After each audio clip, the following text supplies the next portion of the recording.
You look like you're happy. So.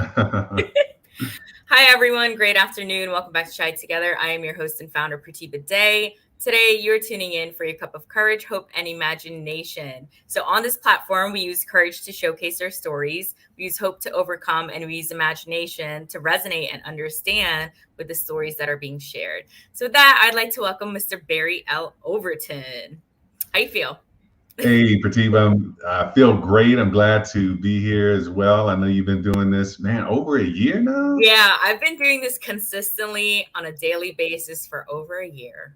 That that's a feat in itself, and it's to be Man, commended. thank you so much. Yeah, so this is my last month of lives. Ah, After this, I'm like, we're on to the next focus, but for Chai Together, of course. But it's so interesting. I want to say, firstly, your name is so heavy and powerful. Have people told you that, like Barry Overton? I haven't ever heard that before. And the funny thing is, Barry is a name I wasn't really all that happy with. And how Yeah. I came about that, I had an older brother. He Hmm. was 12 years older than me when I was born. His name was Larry. Oh, And wow. yeah, and so for whatever reason, my mom thought it would be cool to have another son named Barry. So That's so funny. yeah. So, how does he feel about it? Oh, he loved it. He asked for he wanted a younger brother because he was the younger brother for so long, Yeah. and so he asked for a younger brother, and I came along, Uh-huh. that's how we got to Barry. So I remember asking for a younger sibling, and turns out my mom had me at 37, so that was not going to be happening. I was like 8 years old. Can I have a younger sibling? And that was not working out. So Yeah. let me tell the viewers about you before we continue. So Barry is an entrepreneur with a unique path into business. He's a Gulf War veteran and a retired police detective with 26 years of law enforcement experience. He started real estate investing in 1997 and became a real estate broker in 2001. Barry has partnered and initiated multiple business endeavors over the years. He's also a proud husband and doting father of one son and one daughter. And his new and exciting book, Ignite Your Greatness: The Secret to Lighting the Fire Within, is now available on Audible and Amazon. And the link to buy it is provided to you. And also, you can go to www.igniteyourgreatness.com to purchase a copy. Do you do signed copies? Yeah, if you're getting it from igniteyourgreatness.com, those copies are signed. If I'm doing a live event, I was just in San Diego this week, and Yeah. we signed there as well. Yeah. So I started reading the book, for the live also as well. Uh-huh. And I want to tell you, as I was reading it, I could really feel like it's a movie or a TV show. How did you feel about, your own book? Like when You you were know, writing it? Yeah. yeah. So, and it's funny because after, when I wrote it, I obviously know what I'm writing, and I was very passionate about it. But there was Yeah. always this feeling of, man, are people going to connect with this? And then Mhm. I went through several proofreadings with the editor. And Wow. each time I would read it, there Hmm. was something else that I would get from it that was like, man, I love this part about the book. And then when I did the Audible, so I hadn't read it for about 3, 4 months. Yeah. And so I go into the studio to do the audiobook, and there were things that just jumped out at me again. And you know how they say that, you can read a book multiple times and you would Yes. swear that there are pages that were added because you didn't pick up on On something the the first first time. time. But Hmm. it's your growth. It's the growth that you have over time that Hmm. opens your mind to these new ideas and concepts that you may have not been able to pick up before. And it was funny to be able to do that with my own book. Here it is, I wrote it, and there were just new patterns that came out of it for me as I've continued to read it, or I just read the or listened to the Audible because I wanted to make sure everything came out okay on that. And once again, there were new components to it that's like, wow. Mm. So Yeah. you listened to your whole Audible book yourself? Yeah. Hmm. Like, is this surreal that it's you?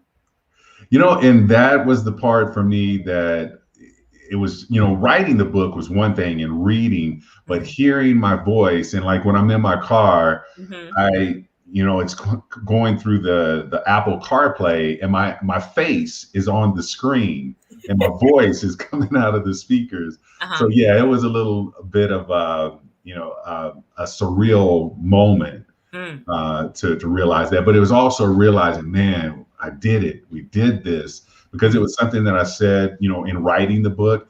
That's been a 5-year journey, Wow. but I finally got sat down probably about 2.5 years ago Mm, and really started cranking it out.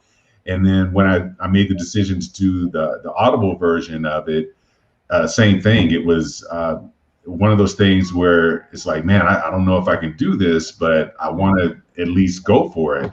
And to have it completed, and I'm very happy with the results.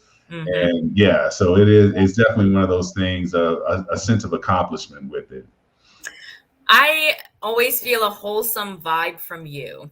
Like I said, when I read your book, right? I know you pointed out in the end, the second chapter, how you always focus on, conversations with people, and you don't like to leave things incomplete and, a harsh tone at the end of the conversation. Yeah. Is that truly like how you've mastered, to live your life, like with, arguments, etc. Like you want to always have that closure before you step away. Is that true for you, like all the time? It is now, Yeah. and it's through the lessons of that life will teach you. Hmm. And when I'm talking about Sean Lynon, my friend that we were in the police academy, and Yeah. again, we were in a great place. It was just I was sick as a dog that particular day, the last day that I saw him, Yeah. and I couldn't engage with the conversation. And you always think, well, there'll be another time. I'll catch up with him next time. And that's one thing that I learned in law enforcement, that you never know when it's the last time that you're going to see someone. Yeah. They can be in perfect health, but because of the nature of that job, you just don't know. And, again, he was 28 years old. And, it was about 2 weeks after I had last seen him Hmm. that, he was killed. And that taught me such a valuable lesson at that age. And I just learned from that point, especially with my brothers and sisters in law enforcement. I would always make sure that, our conversation, they knew how I felt Hmm. about them, and the love that I had for them. And I think just over time, I've also, as I've matured and grown older, I do that with everyone, because again, I've had it happen with other people. We can all, I guarantee you, we all think about someone abruptly dies that we know. We Hmm. immediately go to the last time we saw them, and we think about that conversation. And we probably think, man, I wish I would have reached out more. Or I wish I would have said this. So it's the lessons teach you, say it now, because you don't know when it's going to be the last time. Wow. I like that. And I like about that story. So in the first second chapter, I know the dedication is to your nephew, and he passed away, which was a murder, right? Yeah. Yeah. So he passed away from that. And then your friend who was in law enforcement, he's only 28. So these younger people are passing away. They're good people. So what are your thoughts on when good people pass away and you're a good person yourself, and to see that, like, you feel more blessed, right? That you're still here doing everything you do. Yeah, yeah, absolutely. And I do believe, because Kobe Bryant, not to Yeah. tell you too much, but the last chapter is on Kobe Bryant, and it's wrapped around legacy. Hmm. But I look at like Princess Diana and so many people that we've lost at young ages, Hmm. and I think it is a struggle that, number one, we wonder why. And I think we all have a purpose, we all have a calling. And when you look at the things that Princess Diana was able to do in 36 years of life, Kobe Bryant was able to do in 41 years of life, they lived pretty full lives. And I think that they were definitely working in their calling. And more importantly, they lived so in such greatness while they were here, that it creates a legacy that lives long, long beyond them. And I think a big part of each of our callings is to leave legacy. Hmm. And, maybe it's not on that grand scale of where everyone in the world knows who you are, but it can certainly be where you still impact people in your community, people in your city or state by the things that you leave behind.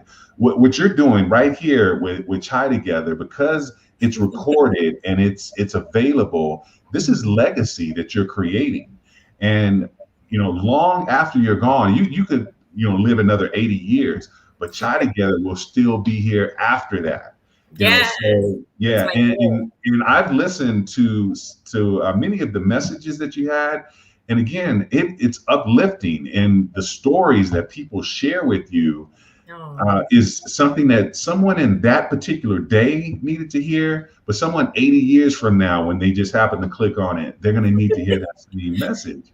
So you're living in your purpose right now. And I think that's the important piece, is that we got to find a way, find our purpose, number one, and mhm. make it a priority to be able to live in that purpose. That's where the true happiness comes from. Thanks for that. I agree. That's my goal, is to bridge the mental health gap globally and, create a community that outlives me. Who knows how the technology will be like years from now? Like they'll have it even better, right? To where Yeah. it can spread. I want to say, first of all, your background and your shirt, how you look is like fantastic. Oh, thank you. So the background, tell us more about that. Like when, regarding Ignite Your Greatness, is that after the book came out, you created, all the words and Yeah, so we actually moved into this property here Mhm. in June of 2020. The Mhm. book was already, being written, and all those words were already here. Mm. And you can't really see, you can kind of see picture frames on both Mhm. sides of the wall there. Well, I mean, it's Steve Jobs, it's Mark Twain, it's Mhm. Martin Luther King, and they're all quotes. And I've always believed in, we talk about vision boards. I Mhm. love to have a vision environment. So my office is my vision environment. So I've had previously, before moving to this house, Mm. just quotes and different goals and things of that nature that were on the walls, always in front of me. And I told myself, okay, the next one, I had this huge wall, and it's like, okay, well, let's paint it black and let's just put truly words of Wow, affirmation it's for a me. wall. Yeah, yeah, Wow, that's a wall. That's incredible. And I yeah, know Amy, your wife, yeah, Barry's wife, recently redid the bathroom tiles, which look great. And they're black and white as well. yeah, So you yeah, guys love like the black and white theme then, right? yeah, yeah. Amy is definitely That's her attire. awesome. Her favorite color in what she's wearing is black. I think mine is somewhat there as well. Wow. But yeah, yeah. So we got a lot. We just painted the kitchen cabinets black, and we have white Wow. quartz countertops, and they look amazing. So yeah, You know, it's fantastic because I had to reread that part, in your book when you said you were homeless, in the sense, when you were living with your aunt, not where you're on the streets, but your mom was a mhm, single mom, and that yeah, regarding food stamps. And then, of course, obviously, you're very successful now, right? Financially, spiritually, emotionally, that you never had to experience food stamps again. yeah. So it's like how Les Brown, our mentor, had that hunger to prove something to his mom. It's like that gave you a hunger to be successful financially, right? Yeah, absolutely. So Yeah, what? and it's Yeah. there was and I mean, I try not to give you too much, but this is in the book also. And I learned this quote after I realized I was doing it, Mm, but Tony Robbins once said that if you want to be successful, find those people that have achieved the results that you want and mm, copy what they do until you achieve the same results. Well, growing up, success for me was what I saw on TV. And I wanted to be in the NFL. I wanted to play and have a career in the NFL. mhm, And up to about the age of 17, I was on that track. And I got burned out on football. I got injured, and I quit on a dream. Not kinda, I quit on a dream. And I mhm, had a lot of regret over the years with that. But one thing about me is, if I gave up on one dream, I mhm, always picked up on another. And the reason, I think, because people ask me, why did you never stop dreaming? Because most people do. And I said, because the reality that I had was not beautiful. It was not, a great place to be in. So all I could live in were my dreams, and the hopes that eventually those dreams would come true. So at 17, I decided that I was going to follow the biggest role model in my family, which was my uncle, Freddie Maxwell. He was a police officer. He was the first African American sergeant, lieutenant, and Wow. captain for the Austin Police Department. So this was my hero. And he was in my family, he was the epitome of success. He was in real estate also. He was a real estate investor and had this great career in law enforcement, was widely well known within the city of Austin. So he was the image of prestige and success. And I said, I'm going to duplicate that. And lo and behold, I was a real estate investor. Now I'm a real estate broker, and 26 years in law enforcement. So I just copied until I got the same results. Wow. And I want to just add that regarding your book, I remember, because we were in TIR together, which is the Thinking into Results program by Bob Proctor, those who don't know. And I remember how many hours you said you were spending in the studio and that it was really hard. It's not easy to work on your book, the whole publishing, etc. Yeah. Right. Mm-hmm. Yeah, it was, and that's another thing, because when you think you're doing real estate and that's your full-time, business that you're doing, and you have other, we had TR, we have other ventures that we're doing, but you have to, allot this time to be able to write the book, and then allotting the time to go into the studio to do the Audible version of it, and the marketing and all the pieces that come along with it.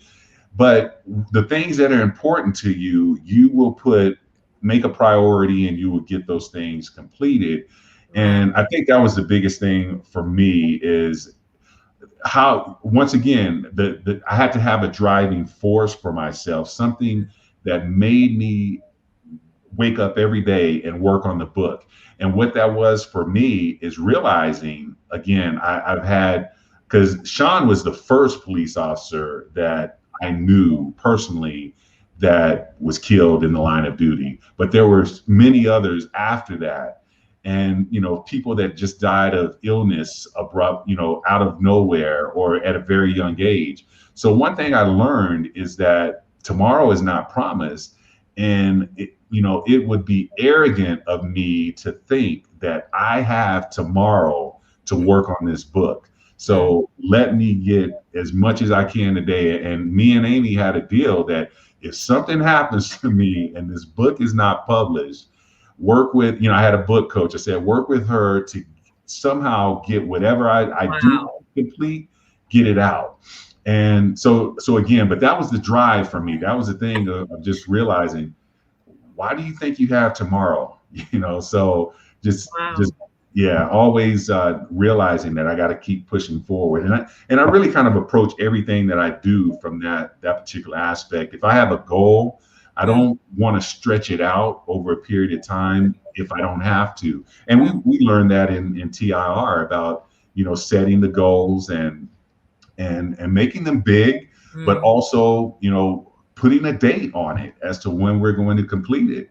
And so that, is something very important with, and it's become a part of the lifestyle of everything I do now. So, you've been speaking more, and you're also the MC, right, for Les Brown Summit. Which summit was it? The third? For 4 and 5. 4 and 5. How's that experience? Oh, it was amazing. It was, number one, being a part of the summit, just like you were, and being able to speak and share that virtual platform with someone that we've admired for so many years. That was amazing in itself. But then being able to be in a position to be the MC, and one of I think the best treat that I got out of that is I got the opportunity to hear every speaker and hear every word that they shared. And there were so many great messages and so many powerful lessons that were learned from each one of them, being able to do that. And so for me, and again, it's just like when you're doing anything where you're front and center, you're going to be nervous, and you're going to make sure that you don't make any mistakes. And it's like at the very beginning, you're like that, but then the moment the camera came on, it was action. And because, just like when we rehearsed to do our speech, there was so much rehearsal from me.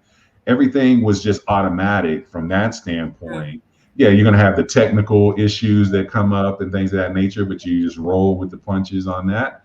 And yeah, it was a great experience, and just something that I'm glad to be able to have that experience, and love the opportunities to be able to do it for Mr. Brown or anyone else for that matter. Oh, yeah, I do know someone who's interested. But I was gonna say, how is it? And you also went to go speak in Atlanta, right? At Yes. Honolulu's summit. So Mhm. when you spoke on stage versus virtual, so for me, like in person went faster, the 10 minutes during that time than virtual. How was it for you? Did it go by as like really fast and virtually, right? For your experience? Yeah, I think it probably did. And the reason for me, so I've been speaking and particularly on stage for probably about 7-8 years. I was in a network marketing company, and I did a lot of the training.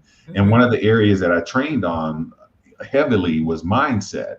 So that part of it was pretty much, I'm very comfortable there. It was actually the virtual piece was a challenge, because I'm used to having faces in front of me and getting reactions. And when you're in front of a camera, there's faces out there, but you don't see them and you don't know what the reactions are. So that was a little bit more of the challenge for me. When I went to Atlanta and the tour that I'm currently on right now, every time I'm in front of people, that I get excited, because, again, the energy, now we can feed off of one another's energy, in that same room. Tell us more about the tour. Yeah, so it's the Blessed and Unstoppable World Tour with Dr. Billy Alsbrooks. And if you don't know who he is, that you're out there listening, one of the up and coming motivational speakers, just doing some amazing things.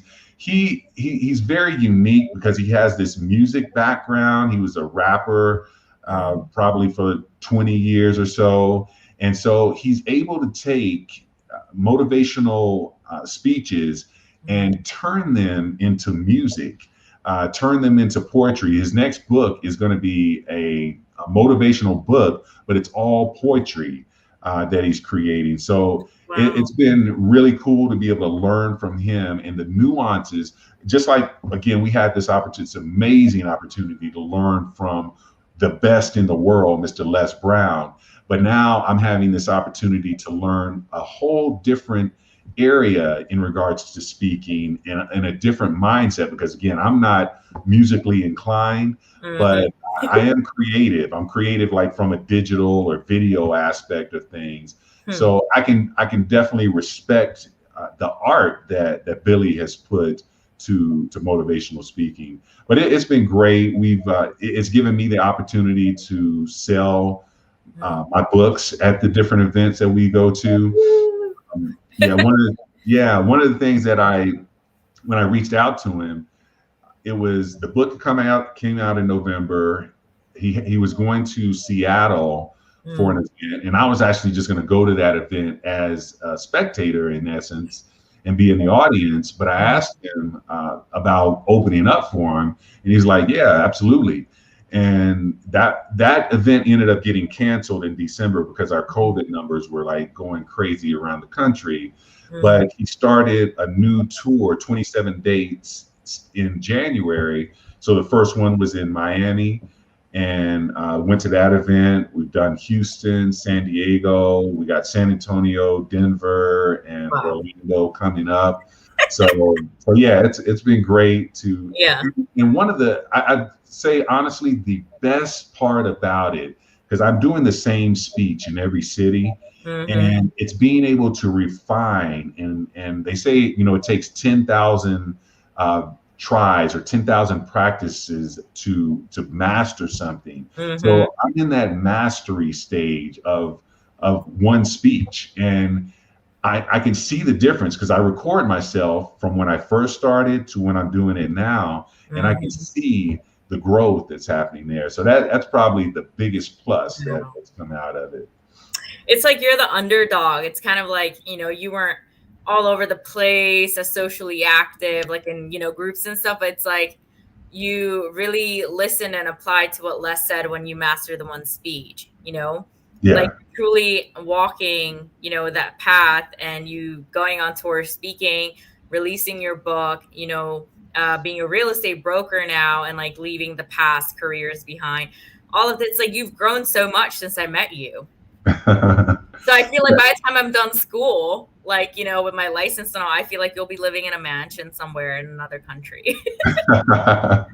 Well, it's going to have to be a small mansion because we Oh, got 3,000 square feet here, and yeah. Amy feels like that's too big. So Yeah. he said, "Yeah, we're downsizing the next house we get." I But like yeah, that. I like that. It's not about honestly, yeah, and it's in more environmental friendly as well, but it's not really about having the biggest house, because you feel emptiness, like it's only if it's only like two people, yeah, especially.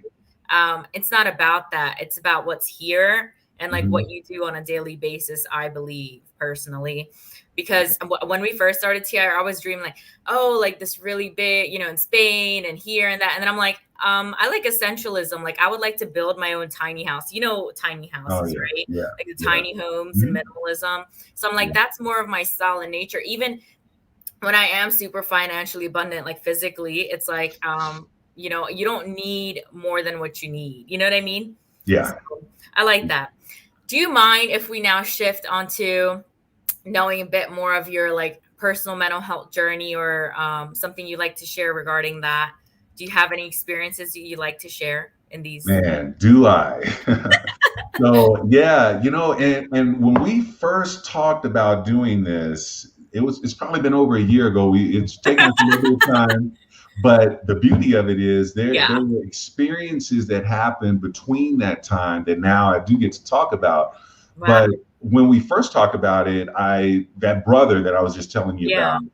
about, he was 12 years older than me. He passed away at the age of 58.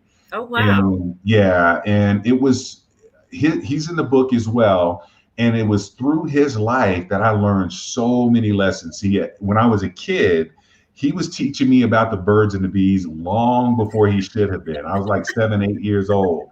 Oh, But he no. taught me how to play chess. He taught me how to drive. He taught me so many things in life. But some of the biggest and amazing lessons came really just from experiencing his own life. Now, he was diagnosed with bipolar disorder at the age of 20. He was in the military at the time and had some episodes. And again, you can imagine this is probably in the late 70s, early 80s. Oh, wow. And we still have a long way to go, I think, right now in Hmm. regards to how we address mental health. But imagine, back in the late 70s, how it was being addressed. So Yeah. it really wasn't. But he ended up being discharged. He got a general discharge, so it wasn't dishonorable or anything like that. But it was one of those areas where no one really knew what to do, for him. And it ended up turning into drug addiction. He did about 13 years in prison. We grew up in Texas, and Texas does not play when it comes to criminal activity. So Um, for possession charge, he actually did a 13-year prison sentence. And when he came out, he was not the same guy. From a mental health aspect, I mean, he was just so far gone. From a health aspect, he suffered from diabetes, hepatitis, a couple of other, respiratory issues. So, and he couldn't really take care of himself. And the benefit, he did end up getting a full pension from the yeah. military, so he didn't have to work. But he couldn't even handle his own money. He had to have a fiduciary that handles money. And in his last days, he had an episode where he just collapsed. And fortunately, he was in front of other people, so they saw this happen and they were able to call paramedics. And he was able to be taken to the hospital. He got out, and within probably about a week of that time, it was the 4th of July, 2015, he collapsed in his room where there was no one there, and no one found him until probably later that day. And for me, it was looking back on his life, and this is a part of that legacy aspect of thinking, man, other than his daughter and his siblings and his parents, he's not going to be remembered, 30, 40, 50 years from now. He's not going to be remembered, centuries from now. And what legacy did he leave behind? And that's reason that I wrote about him in the book, because that was my way of Fareed Dean Al-Jabbar, that's his name, Mm. for him to be remembered. Because if you read my book, you learn about my brother. So again, I'm trying to make his legacy live beyond him. Because if he wasn't in my book, there would be no record of, for just the everyday person to know about him. So, and just to kind of go back on the mental health aspect, my brother, that particular brother, suffered from bipolar disorder. I have another brother that suffers from paranoid schizophrenia. I have other relatives that have bipolar disorder. So it is one of those things that has, hit me in the face, as far as knowing that this is real, and not just thinking that, people are, I think many years ago, and I remember being a police officer, that you deal with someone that is having some mental health issues, and we look at them. Number one, we're distancing ourselves from them, and we don't look at them as though they necessarily are in need of some type of help. We think we should be locking them up and things of that nature. I remember, again, in the '80s, going to these mental health facilities where my brother would be, after he's had an episode that was public, where again, they're just people that are locked in rooms, and it's like, no, there's so much more that we should be doing, for each and every one of us. Because, and this next story that I'm going to tell you, is where it really hit home for me, because I can tell you, having these relatives that have mental health issues that have come up, for me, I was like, thank God I'm not going through any of those things and not experiencing any of those things. But what I learned, and being a police officer, I've seen it all. I've seen some ugly things. I've served in the military during a time of war. I've seen some ugly things, and they're still there, but they've been compartmentalized. And what I realized right around October, November, just as the book was being released, I'm getting ready for an interview with Les Brown. I'm doing real estate. I had so many things on my plate that I had a moment. I had about 3 weeks where I was experiencing panic attacks, Mm-hmm. and I was also having some nasal congestion. We were in the midst of COVID, and I was just having trouble breathing. And the panic attacks would only come when I was sleeping. So I would wake up and I'm in this panic attack, and I could not fall back asleep because I was afraid that I was going to stop breathing, because I was just having nasal congestion that wasn't allowing me to breathe. But I could breathe just fine. And what I realized is that during the exertion and exhaustion of all the work that I was doing, plus, how I was feeling physically, started to affect me here. And again, this was a guy that at that time, went 51 years without ever having any mental health concerns. So Mm-hmm. that woke me up to realize, no, anyone can be affected by mental health. Maybe it's not bipolar disorder or paranoid schizophrenia, but we can exhaust ourselves to a level, or we can just take our thinking to a place where it creates, phobias or things that create unrest in our minds. And Mm-hmm. so it really helped me to pay attention to that. Wow. That was a Thanks lot. for being, no, I'm saying wow as in I didn't see when I do this show, I don't have any expectations from people. And usually, I end up hearing new things about the people that I know, and you being so vulnerable. So thank you for that, because I do have male guests who come on who were, assaulted, et cetera, and they're able to talk about their story, which is very rare still in the world, to Mhm. hear things like that. But having the business you do and the reputation, et cetera, book, that's all great, but we're still people at the end of the day. So the fact that you're able to voice yourself and say like, hey, during this time I was having panic attacks because of my workload, et cetera, that needs to be more normalized. So you should be proud of yourself because you said that publicly, but I'm also proud of you because it takes courage to do that.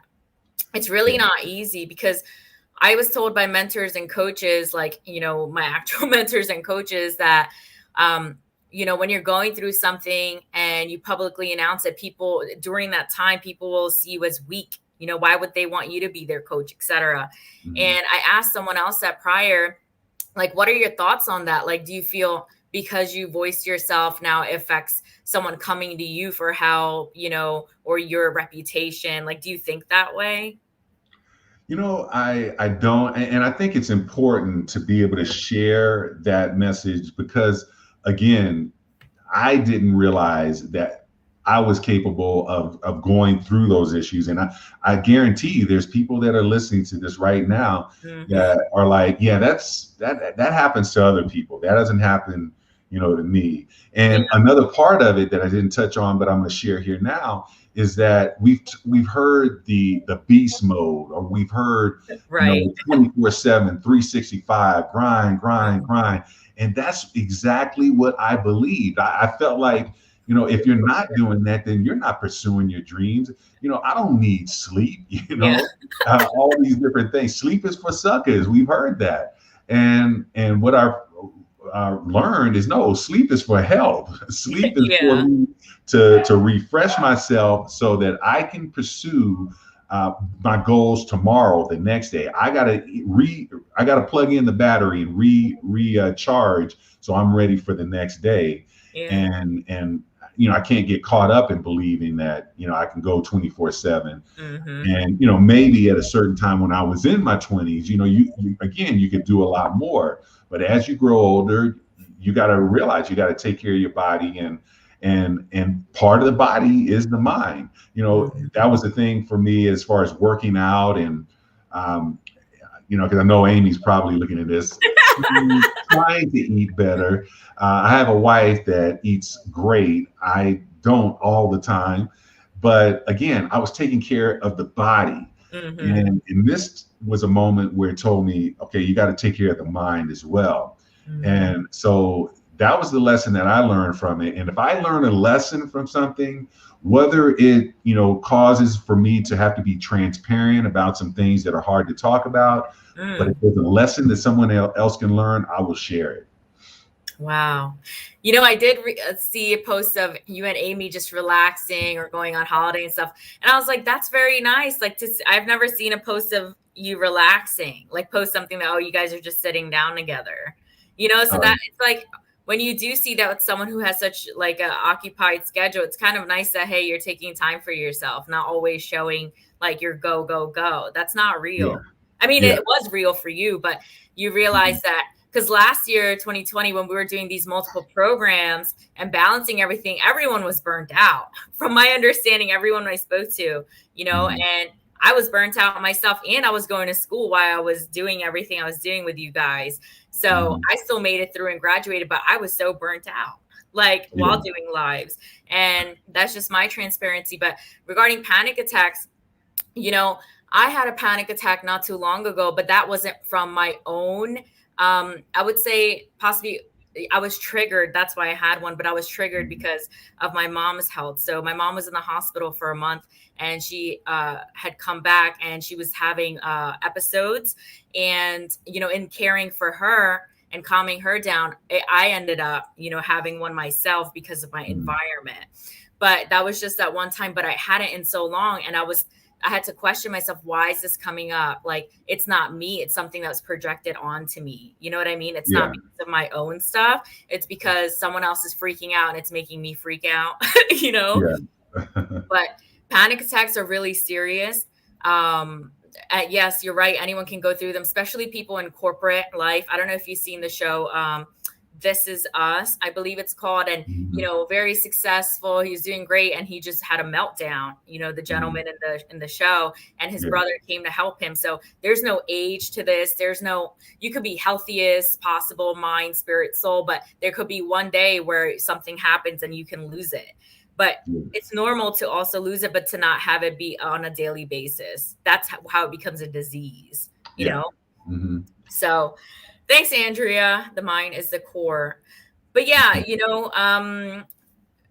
but the one thing I still want you to answer is regarding, that thought that it would affect your reputation, you being transparent about your mental health. It's like you're confident now to share it. So you don't really care what others have to say. Like, what's your perception on that?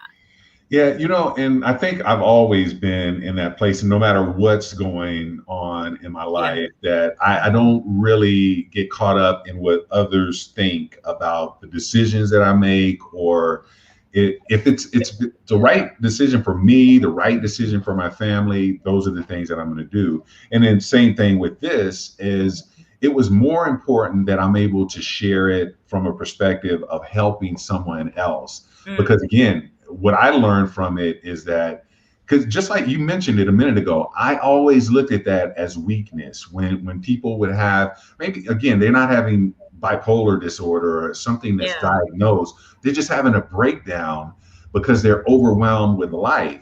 And I always looked at that honestly as weakness. And when I experienced it, it gave me a whole new perception of it. And I didn't look at myself as weak. I just Mhm. looked at it as, okay, I really have to. My body and my mind is telling me, pay attention to us and take care of us, because you need us to be able to do the things that you're trying to do in life. And so it was really understanding. And Amy, she's, her background is in psychology. She's a psychology major, and she was able to, just kind of be there for me and explain to me, okay, this is what's happening, and this is how you can't let this continue to go on by living the way that you have in regards to constantly going. You have Mm, to slow down. And like you mentioned, just being able to now post things. I had one where we were in San Diego about a month ago with our feet just up. yeah.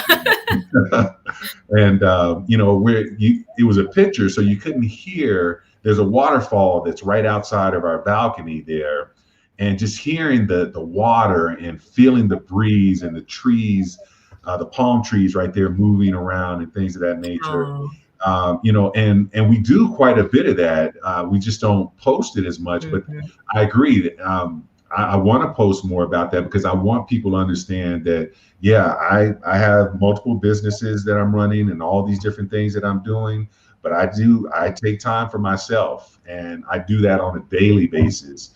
Now, sometimes just taking a walk. That was the thing. Those 3 weeks that I was going through, my favorite thing in the world became just going out and taking a walk. Yay. Yeah, and it was November. It was cold, but it was awesome, because I would walk and I would leave my phone, and it was just me.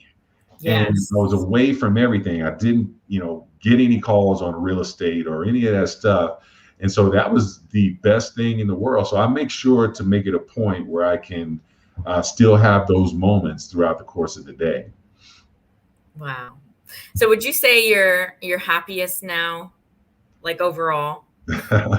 Yeah, Yeah. definitely. And I think I always tell people I retired from the police department at the age of 45, but I had 26 years in law enforcement. And it was, so that was 2013, 8 years ago. And these 8 years that have passed have been the happiest that I've experienced. Wow. And a big part of it wasn't the job Mhm. per se, but there are aspects of the job. I always tell people, as a police officer, people don't call the police when things are great in their life or good in their life. They call when they're the worst. So as a police officer, you're always responding to negativity. You're responding to negative calls. And what I learned about myself is, over the course of time, I became very jaded. Everything that I Mhm. thought about was negativity. Everything that I talked about was negative. The conversations with other police officers, we get around the water cooler and have negative conversations. And when I got into personal development in 2008, I started to see this change in me. And by Mm. 2012, I couldn't be in those negative conversations because physically I could Mm. feel the changes that it created on me. So I had to move away. And Mm. then when I got away from the job altogether and I'm working for myself, even I went through some challenges in 2016 financially because the Mhm. business that I was doing at that time put me in a position where I wasn't able to pay on the house, pay on the car. We were able to get food on the table, things of that nature, but it was a struggle for about a 10, 11-month period. And I was still the happiest that I'd ever been in my life because my mindset had changed. And I knew that there was something greater for me on the other side of this struggle. Whereas, I was making six figures at the age of 28 as a Mhm. police officer, but there were many times that I was just very unhappy and disgruntled and Mhm. a negative place. So yeah, these last 8 years have been the happiest, but it's not because, like I said, the business or the job, it's the mindset and just choosing to live life in this happy place. Wow. Do you feel like if you were to go back, I mean, let's say if, regarding the police force, that because also with all that negativity, you would still be that happy? Do you feel or no because the environment? So I do this thing because one of the things that I miss about law enforcement are the people that Oh. I worked with. So I do an appreciation luncheon every year, and I just did it maybe 2 weeks ago. And it gives me the opportunity to go back and see folks that I haven't seen in a year or so. And I see those same negative conversations. But I had a conversation with a friend of mine who's still on the job as a police officer now, and he's doing much of what I was doing in 2012. And he has the ability to really kind of almost deflect the negative energy that's coming at him. And you can tell he is just in a very happy state. So he's found a gift to be able to do that. I Wow. don't know that I would be able to do Yeah. that, but I love the fact that I was able to witness someone doing that. That still has all the negative energy around him, but it's what's inside that he doesn't Mm. allow to affect him. I'll say this real quick, but there was a story about this tree that had lived for 500 years and had these lightning strikes that had hit it, Uh-huh. and it was still standing. Wow. But then there was just a couple of years ago, there was a bug that was introduced into the environment that breeded inside of the tree and Mm. ate away at the tree, and the tree fell over and died. But Oh, it's a no. great example of, again, we can deflect. If we can deflect the outside forces and not have it affect anything within, then we can still live through it. But it's once we allow something to infiltrate inside and get inside of us and eat away, that we Mm. will die. We will, succumb to what we allow to get inside of us. So with that, I have to always keep that in mind. And um, the next book that I do is going to talk about balance. And I believe Wow. that, we have 360 degrees that create balance. I split that up into 120, 120, 120. And that's mind, spirit, and body. And we have to be able to be in balance in all three of those areas inside to be able to handle. Because see, the world outside of us, we have Hurricane Ida, we have the Mm. things going on in Afghanistan, we still have the pandemic, we have civil unrest, all these things that are unbalanced on the outside, but it's how we live on the inside that Mm. allows us to get through those. I really like what you said. And when you were going to talk about the tree, I thought you were going to tell the story of the tree where the villagers, they cursed at it and it died itself. It's a real Mm. story. I'll send that to you on which island, I forget. But yeah, Okay. instead of chopping it down, they just talked negative to the tree and the tree died itself. Wow. Yeah. For 30 days, they just talked negative and cursed at it. Its tree has energy too. In the Yeah. Bible, they say we're like trees, Yeah. even our palms and everything. And it's just so fascinating that when you take the time to be in nature, you realize that how similar we really are. If you Hmm. ever seen those bugs that are like look like leaves, but they're bugs instead, things like Oh that. yeah. Yeah. But I like that your new book is about balance. And I feel like if God or whatever you believe in personally it didn't put you through that panic attack experience, you wouldn't be able to write about balance without experiencing it. What do you Yeah. think? Yeah. That's why Yeah. that. Absolutely. Yeah. I think, and I look at that as what, if you believe in God, you certainly believe in the devil. And I think that sometimes there's, the devil puts things in place, but God turns it into a lesson for you. And I do think that, the devil was at work on me because I looked at it as, we talk about outwitting the devil.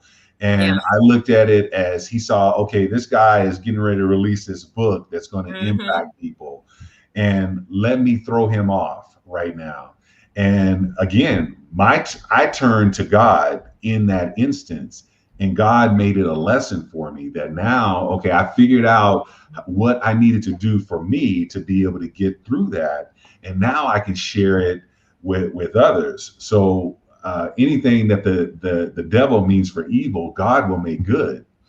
Wow. I like that. And I know your book, Ignite Your Greatness, has to do with a biblical chapter, right? Regarding Yeah. greatness. And Hmm. I did realize that all the chapters mainly have the word greatness in them. So the last thing I want to ask you before we go is that word, did it hold as much value to you as it does now? Like, how did you know is the word greatness is the right one for the book? Yeah, so when I'm speaking now, I wear a baseball shirt that Mm, has greatness written across it. I wear a hat that has greatness across it. And what I want to share with people is that we can't be afraid. Think about it. We say the struggle is real all the time. mhm, We embrace that term. But when mhm. someone says there's greatness in you, we get uncomfortable with Yeah. someone saying that. And so I want that word to people to be so comfortable with it that you embrace it. I wear it on my chest and on my head Mm, because I want people to see it and visualize it. And I tell people that I truly believe there's greatness in me. And I wow. tell them that I wear it, I adorn it because I'm very comfortable with it. And I tell them that there's a difference though.